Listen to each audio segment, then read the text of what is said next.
Como você comete imoralidade? A Bíblia condena a sensualidade, a lascívia, a luxúria, a depravação. Sabem, Deus não condena apenas a ação, mas também os pensamentos e intenções do coração. E estamos sob a sentença de morte por causa disso. Psicólogos declaram que em qualquer batalha entre a imaginação e a vontade... E quantos não travaram essa batalha entre a imaginação e a vontade? Sua imaginação diz: veja quanto poderia se divertir. E sua vontade diz: é melhor não. Mas a vontade invariavelmente perde.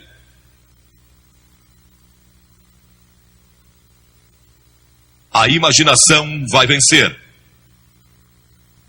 Agora, como pode um jovem ter vitória sobre isso? Porque a Bíblia diz, em 1 Pedro 2,11, que devemos nos abster das paixões carnais que fazem guerra contra a alma. Como você pode se abster com esses impulsos dentro de você, se tem esse tremendo desejo alimentado pela televisão e pelas revistas e onde quer que você olhe? Não creio que possa, como uma pessoa jovem hoje, nesta geração, sem Cristo no coração. É quase impossível. Você pode sobreviver se nasceu de novo. A Bíblia diz que precisamos nascer de novo. Há um ano atrás surgiu um best-seller de John Nesbitt, intitulado Novas Direções Transformando Nossas Vidas. Paulo, em Romanos 12, diz que devemos ser transformados pela renovação da nossa mente. No ano passado fizeram um filme intitulado Os Transformadores. Quem é o verdadeiro transformador? Vou lhe dizer quem é o verdadeiro transformador: é Jesus Cristo, que disse: você precisa nascer de novo se quiser ver o reino de Deus. Você já nasceu de novo? Tem certeza disso? Está seguro? Cristo vive em seu coração para lhe dar poder e força para resistir às tentações desta hora. Ele nos transforma quando nascemos de novo, não pela religião. Tenha um relacionamento com Cristo. Deixe que Ele controle sua vida constantemente. Mas então você pergunta: como é que eu nasço de novo? Primeiro, arrependa-se dos seus pecados. Todos somos pecadores. Arrependimento significa mudança em seus pensamentos e seu estilo de vida. Você está disposto a deixar Deus entrar, transformando numa nova pessoa? É algo que só Deus pode fazer. É uma obra sobrenatural. Você não pode fazê-lo. Não pode transformar a si mesmo. Deus tem que fazê-lo. O Espírito Santo tem que fazê-lo. E quando se arrepende e diz a Deus: Senhor, eu quero deixar meus pecados, quero mudar todo o meu estilo de vida. Isso é se arrepender. E segundo, você vem pela fé. Fé significa entrega. Você se entrega a Cristo como seu único Salvador, seu único Senhor. E Ele entra em seu coração pelo Espírito Santo. E Ele lhe dá um poder que você normalmente não teria. Um poder para resistir às tentações, poder para produzir o fruto do Espírito e verdadeiro amor, alegria e paz em seu coração. E então você estuda a palavra de Deus, o passo seguinte. Isso se torna sua fonte de força. O estudo da Bíblia. A fé vem pelo ouvir e o ouvir pela palavra de Deus, a Bíblia diz. E Filipenses 2,5 diz: tende em vós o mesmo sentimento que houve também em Cristo Jesus. E a Escritura diz: de que maneira, no Salmo 119, de que maneira poderá o jovem guardar puro o seu caminho? E então, o próprio salmista dá a resposta: observando segundo a tua palavra. Estude as Escrituras, estude a Bíblia, e isso lhe dará uma força que você nunca teve antes. E terceiro, busque pureza espiritual. E isso significa gastar tempo em oração. Jesus disse no Sermão do Monte: bem-aventurados os limpos de coração, porque eles e só eles verão a Deus. Pureza de coração é só através de Cristo. E quarto, obediência. Aquele que tem os meus mandamentos e os guarda, esse é o que me ama. Você guarda meus mandamentos? 2 Timóteo 2:22 diz: foge das paixões da mocidade. Foge delas quando o diabo vem com cobiça e tentação. Fuja. Duas coisas: cite as Escrituras e você vai ver como isso é importante. Cite as Escrituras e fuja daquela tentação.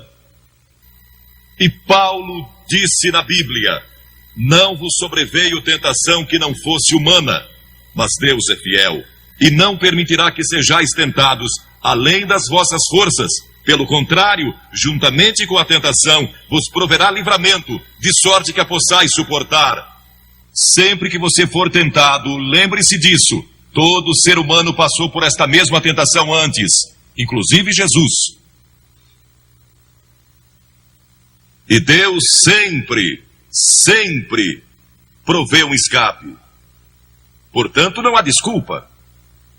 Você não poderá comparecer diante do juízo dizendo que não teve poder para resistir. Deus provê um meio de escape.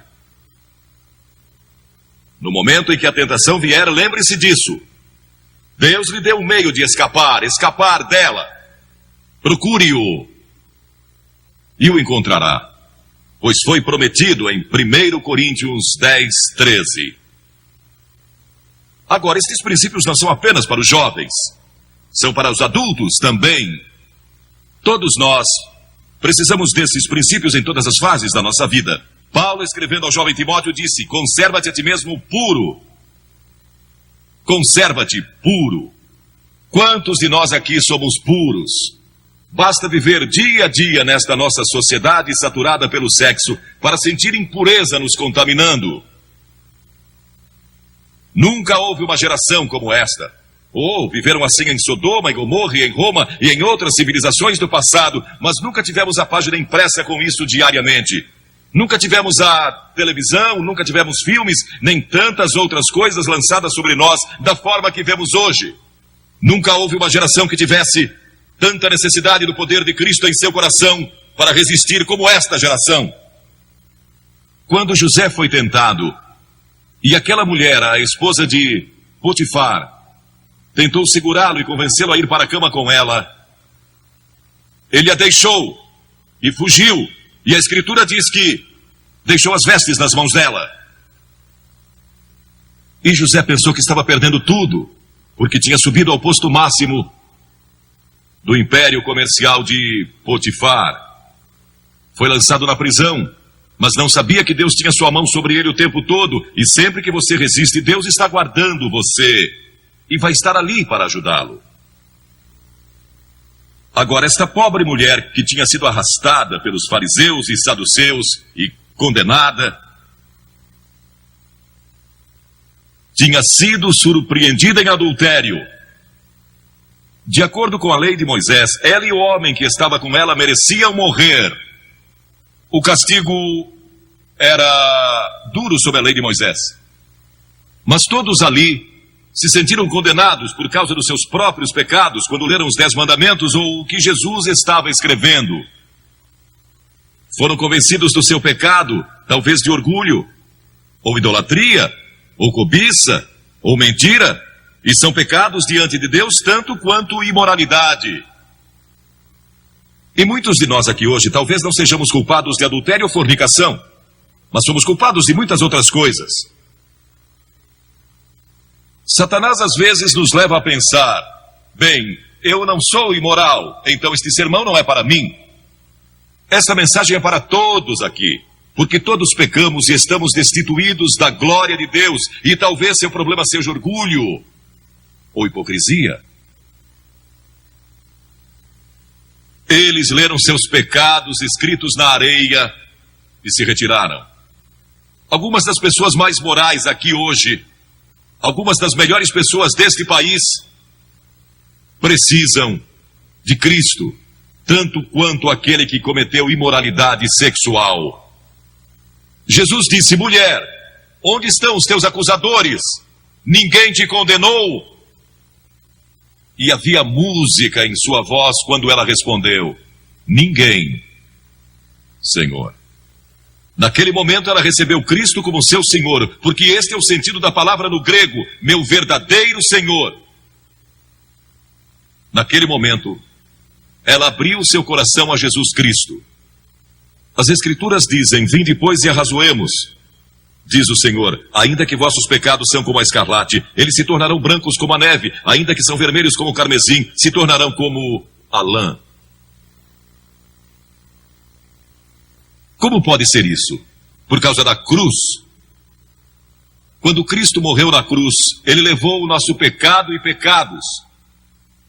E há uma diferença entre pecado e pecados, plural.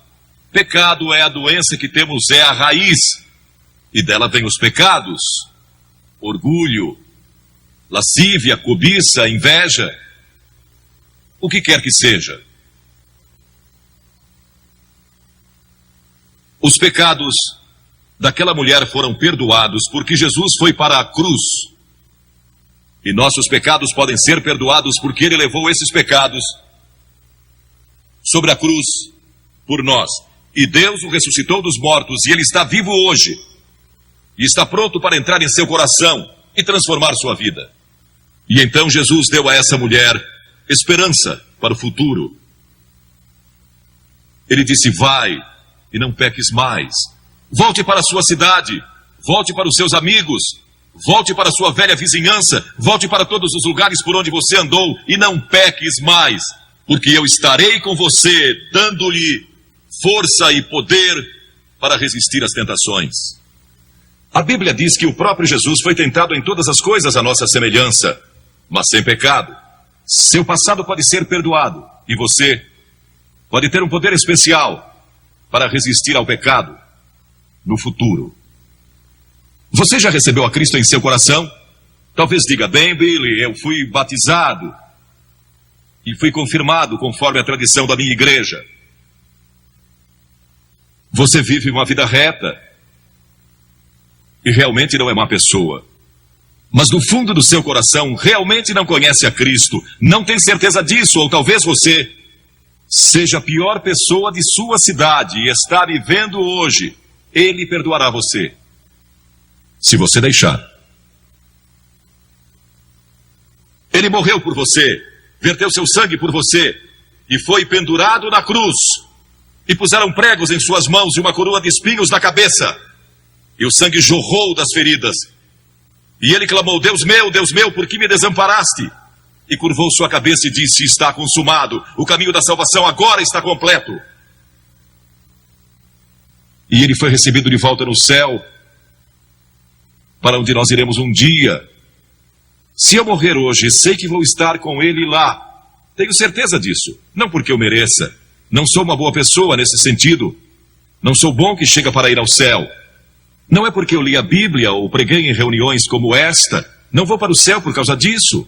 Vou para o céu por causa do que Cristo fez, e você pode ir para o céu da mesma forma. E pode receber perdão dos seus pecados. E pode ter poder em sua vida para resistir à tentação quando ela vier. Você diz: que devo fazer? Como eu disse há pouco, disponha-se a dar as costas ao pecado e se arrepender. Segundo, pela fé, receba a Cristo. Essa palavra fé é mais do que você pode conceber. Significa dedicação. Eu me entrego.